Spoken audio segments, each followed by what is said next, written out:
সালামু আলাইকুম প্রিয় দর্শক, আপনারা দেখতে পাচ্ছেন আমার ছাদ বাগানে আঙুর গাছে সামার ব্ল্যাকের একটি গাছে কি পরিমাণ ফল ধরেছে।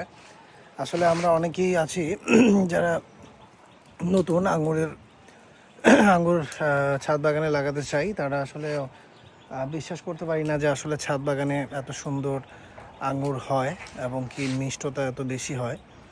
তো আপনারা দেখতে পাচ্ছেন আমার এই যে ছাদ বাগানে আমার ছাদে একটি সামার ব্ল্যাক একটি আঙুর গাছ। এই যে অলরেডি আঙুর পেকেছে, এই যে দেখতে পাচ্ছেন অলরেডি আঙুর পেকে গেছে। অনেকগুলো থোকা আছে, প্রায় 7-8টার মতো থোকা আছে। তো এই আঙুরগুলো যেগুলো অলরেডি পেকে গেছে এগুলো হারভেস্ট করে ফেলাতে হবে, নাহলে এই যে দেখতে পাচ্ছেন যে পাখি খেয়ে ফেলছে। আর এটার মিষ্টতা মাশাআল্লাহ এত সুন্দর, এত বেশি যা বলে বোঝানো যাবে না। বাজারের কেনা আঙুরের থেকে বেশি মিষ্টি।